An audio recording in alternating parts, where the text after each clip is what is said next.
Coming up on Theater Talk. That's how you really got going in LA, because you had the New York credential? I was good, man. I was good. Right. But it was a silly question. Theater Talk is made possible in part by the CUNY TV Foundation.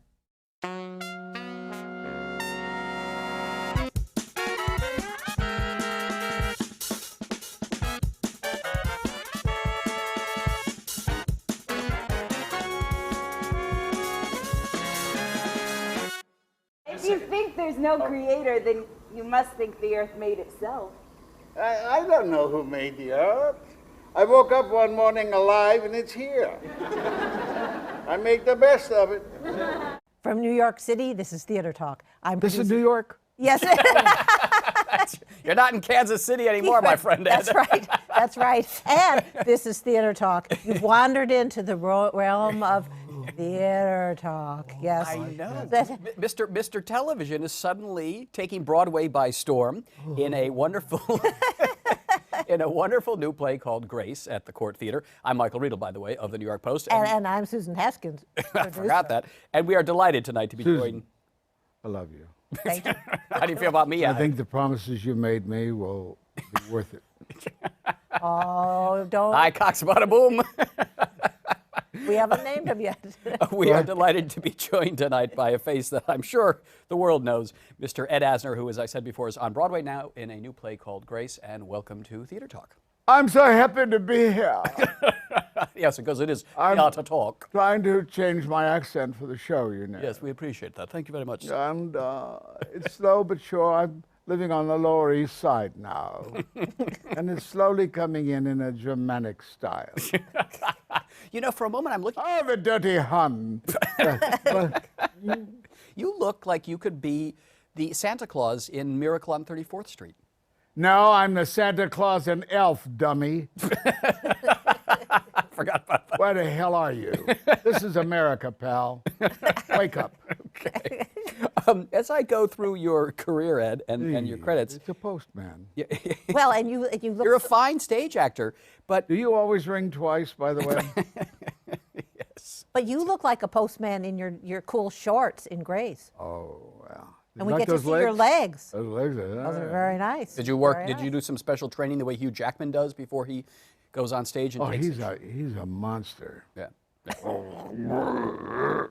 As I look He's at a you, nice guy, by the way. he's a very nice guy.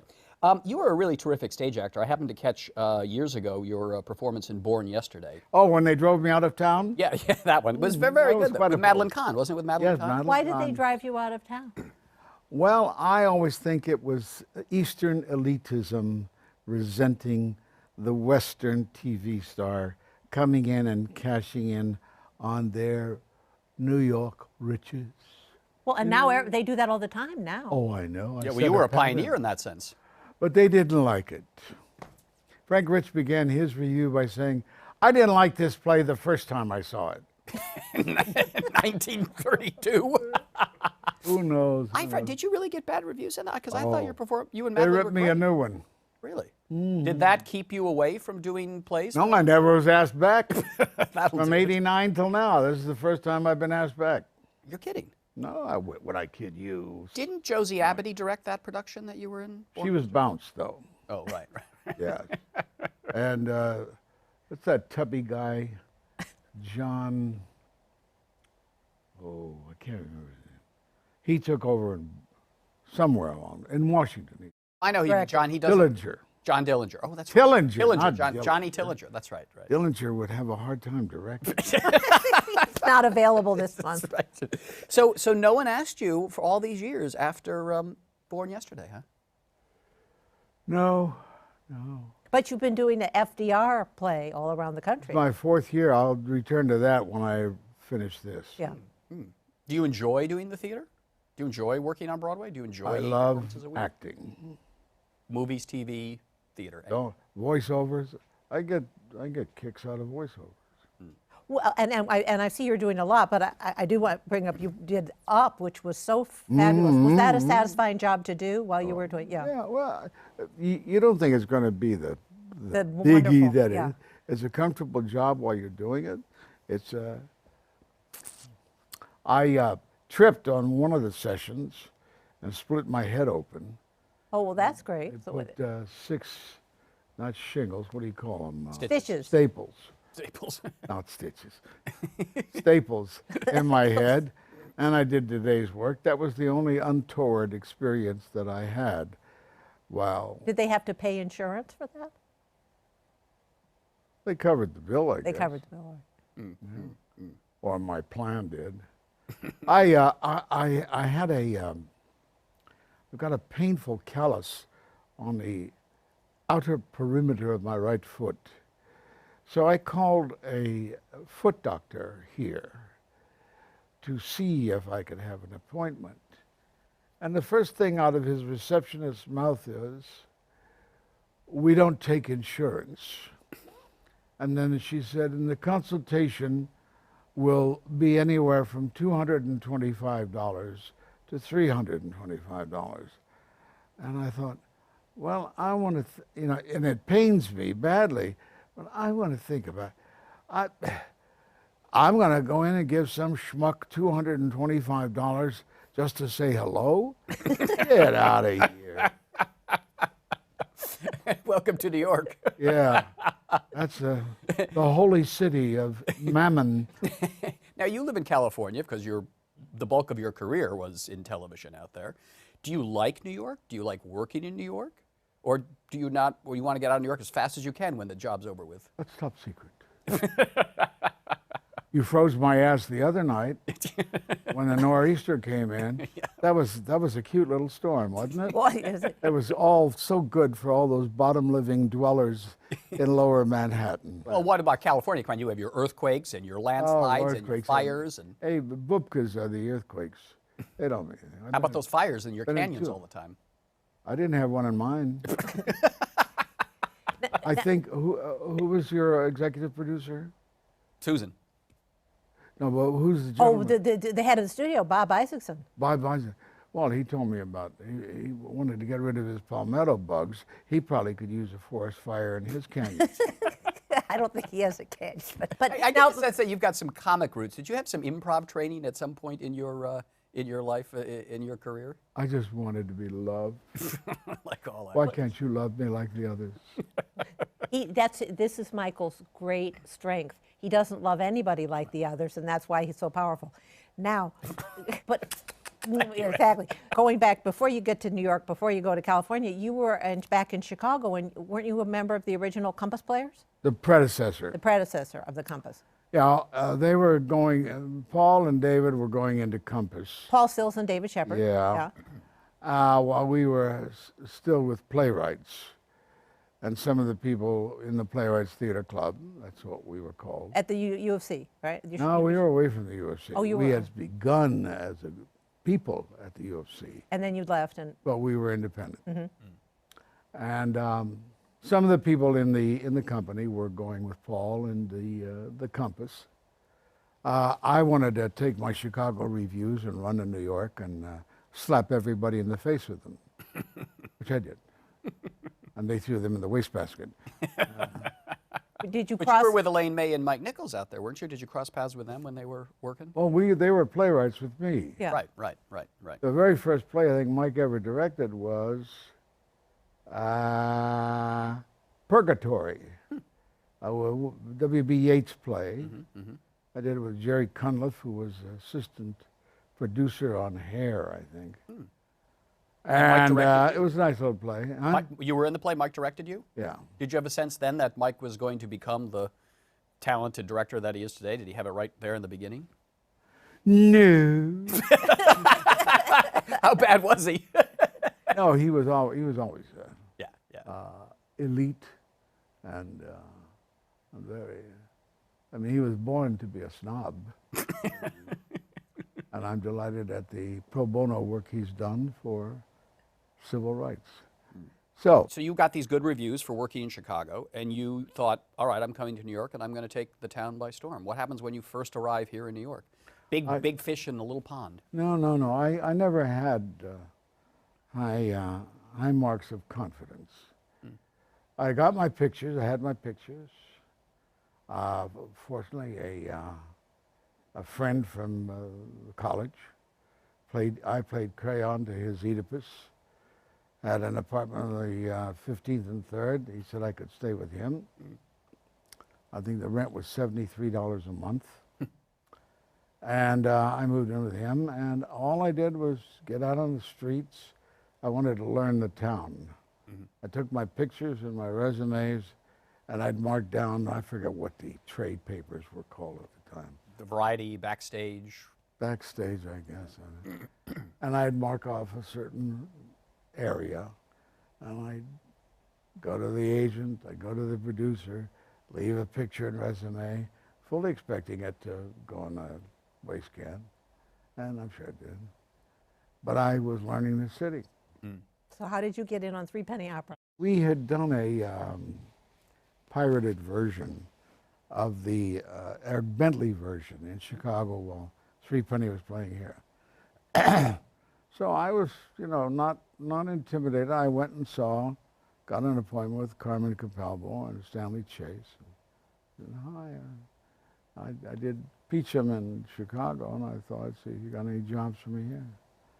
And they knew they couldn't get any money out of me, so they weren't going to pursue that. But I said, well, we'll put you down when we have an opening. I then... Sorry. Oh, Jesus. Mr. Mogul. I know, Mr. Mogul. Kurt Oh, Weill. yeah. Kurt Weill here. We're talking to you. Ed, it was a big success in your Three Penny Opera, Kurt. I'll get back to you later. He says hello. Or maybe not. A lot of Lenya, too. Yeah. Oh, yeah. I worked with her. What was she like? Yeah, what was she like? She was cute. Really? we know quite a bit about her. We just had someone on talking about her. She was quite a randy lady. Lotta. At which point? At the point when you knew her, was she? No. No. Yeah. But she looked like she had been. Yeah, absolutely. Yeah. How come you didn't stay in New York? How come you didn't, make a run at Broadway, or how did you drift out? I didn't make a run at Broadway. Yeah, you I just was didn't. in Face of a Hero. Right. And Sandy McKendrick, the famed director of most of the Guinness movies, was going to direct it. Boy, I can't do better than that. Yeah. And a fantastic, brilliant cast. Jack Lemmon and all those people. And then the night before rehearsal began, he said, loved your reading. And I said, oh, well, thank you. Of course, you can't be that funny. And I said, oh, okay. Well, he's the great director. He'll take care of me. Well, half the time he had me with my back to the audience. And finally in Boston, Clermont took over. Good. Right. But it was too late. The boat had sailed. And I saw what I regarded as the hypocrisy of Broadway. What do you mean? I find it hard to believe people. And everybody is so self-important that it's hard to wade through that crap. You mean the darling this and the darling that? And Yeah, and you can get your chin much higher than they do. So you found the Broadway people to be big snobs back then? Yeah. And they aren't like that in Los Angeles in television, series television? Well, not around me. I haven't found that. But I was a little pisher then. Yeah. And it makes a difference. I found some producers. John Wells. I was hired for a 3-parter on his ER, but never came to say hello. So I thought, screw you, John Wells. I don't need you. So I was wearing a very thin skin in those days. But that hypocrisy still exists. Well, I defined L.A. and New York as New York is filled with hypocrites. L.A. is filled with hypocrites. But in L.A. at least, they tend to blow a little smoke up your ass. So that makes it easier and nicer, Getting back to those palmetto bugs any day now. so you'd like to be flattered and your ego stroked a little bit, which you don't Yeah, find while was you're the case screwing me. in New York. or shoving me into the bus. It's a nice thing to have. But after 1960... You know what I felt, by the way? I felt that the reception I got in L.A. at that time, my agent went around and introduced me. Ed's out from New York. I felt I could have taken a plane from Chicago to New York, changed planes in New York, and flown out to L.A. and say the same story. I'm just out here from New York, and it would have worked just as well. So they were in Skip New awe York. of a New York actor. Yeah. Interesting. And that's how you really got going in LA, because you had the New York credential? I was good, man. I was good. aside. But it was a silly question. Jesus Christ. I was good for about 4 or 5 years, and then the bottom fell out. Really? And when did the bottom When fall did the out? bottom fall out? Oh, 68, 69, 2 years there. Really? Well, and why? And The work dried up? Well, my agent said, I don't know what it is. I don't know what it is. I mention your name in the office. Say, oh, yeah, good actor, good actor. Other guys, I'll say, mention names. Oh, get him out of here, get him out of here. Not you, but they just don't have the jobs. so then how long was that till Mary Tyler Moore? A couple of years, right? No, I had a good year prior to Mary Tyler Moore, which led into my reading for Mary Tyler Moore. It was my best year. So I always felt I learned two things from that you can be crushed down at any time with no work. So I learned that humility. And second, I had my best year. So I went into Mary Tyler Moore knowing that bad year, the bad years, and the good year. So that gave me the confidence and the strength to act like a mensch when I was talking to these people, and not be a craven coward. Is this why you became so active in the union at SAG? Because you know what it's like to be an actor who just can't get work, who can't... I was kind of shoved into it. I was just popular with my peers, and they wanted me. And I walked the line in the 1980 strike. So that endeared me to my peers, and they elected me. And now that New York has sabotaged the union and taken it over, Well, how have they sabotaged it for those who don't, for our viewers? I got about a boom. One of his favorite Yiddish expressions, which we'll leave you to look up because we can't repeat it in English on air. Oh, it's a long, indictive statement I would make. Yes. And they're not here to defend themselves, but All right. I'm curious about just when you're on a show that it was popular, successful, as influential as Mary Tyler Moore. No one knows, of course, if these things are going to take off. But did you have a sense when you first saw these scripts, the pilot, the early shows, that this was... knew every second. You did, that it was... I'd been in LA 9 years. I read the script. I said, oh, God. It's the best character, the best script I've read in 9 years. And to blow my own horn, as we were waiting to march out and start our work, the other two guys, Ted and Gavin, said, oh, will we be picked up? We'll be picked up. I don't give a shit. I don't give a shit. These are the best scripts I've ever read. This is the best character I've ever done. They can cancel us whenever they feel like it, but I will have done it for now.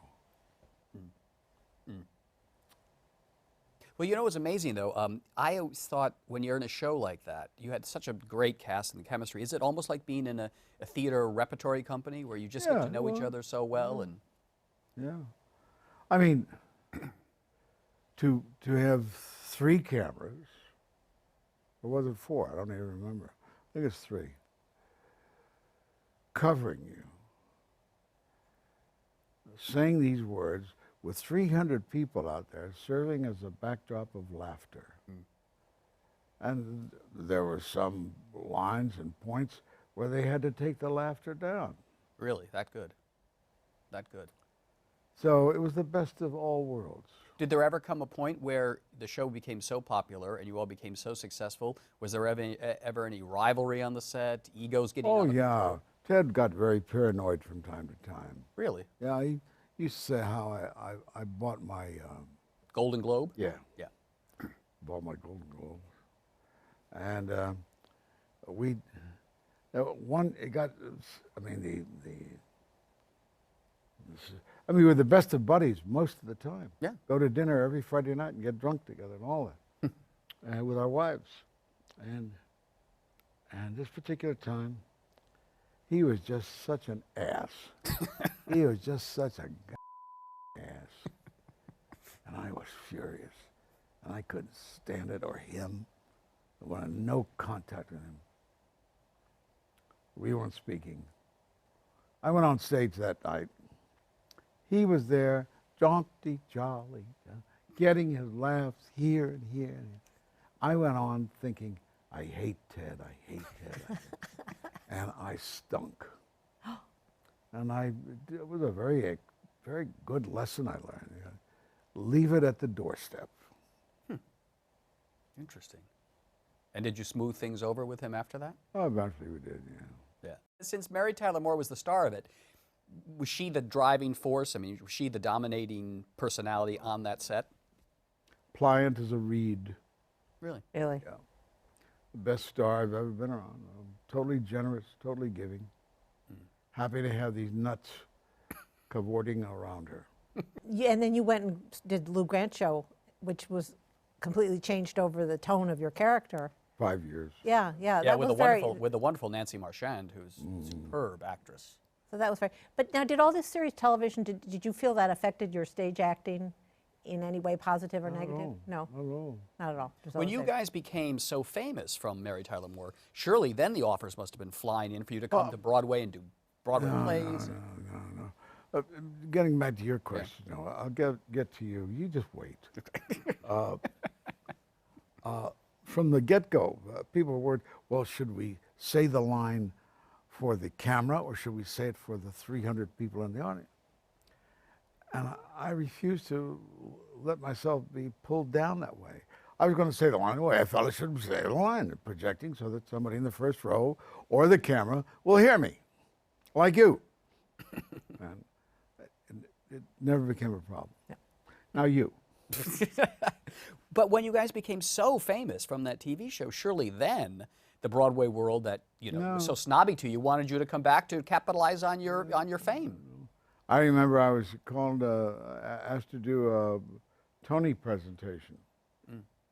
Nervous as hell. I was walking in the corridor with Tig Andrews, and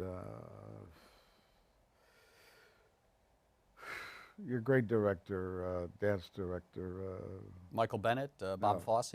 Fosse, walking towards us. He looks half tanked, and I guess Tig knew him from before. What are you guys doing here? And Tig said, well, you don't belong here. You don't belong at our This Tony is Awards. sacrosanct territory. Celluloid actors should not appear on. We haven't talked about Grace yet. What attracted you to this amazing part that you're doing of Carl, The Exterminator. Carl the Exterminator, who survived all kinds of horrible. Well, I just did it so to point out that there are good German exterminators. So these We issues, should say in Grace, he plays an exterminator, a bug exterminator, who keeps coming in and out of these people's lives. Well, and you're a German refugee, right? But not Jewish. but you have an epiphany of faith and grace, which is very important and thought-provoking. That's the high point of the play, Oh, I won't call it the high point. Well, it was to me. Huh? I would.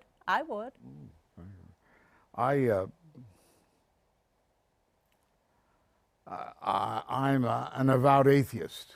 And things happen in the play whereby I'm not sure. And I reveal that. It's a very nice discussion. The performers are beautiful. Oh, amazing. They're just great. But the audience goes the most nuts over you. Do people still call you Lou Grant wherever you go? Does that bother you? No, because he was a wonderful man. Yeah. But Peter Falk said the same thing. He'd never mind it. It never bothered him when people called him Lieutenant Columbo. Yeah. He said every actor should be so lucky to have had these parts to play. How could we not? I mean, you have to fight the image and, fight to achieve other characters, other fascinating. And I've been very lucky with my movies of late. Yeah. Even though one had this beard and the other had a voice. Well, listen, it's been delightful talking with you. Ed Asner, who I'm is so on. glad because I have to go pee.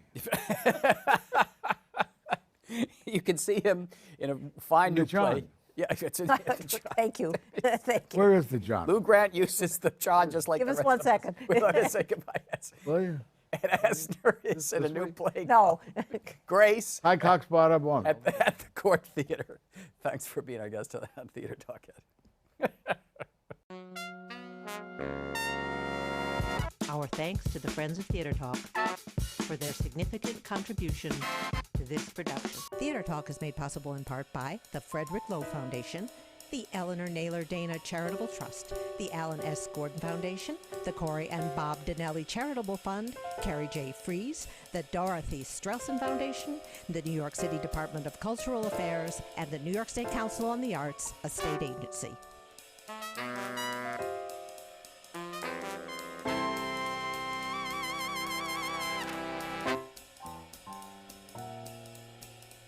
We welcome your questions or comments for Theater Talk. Thank you and good night.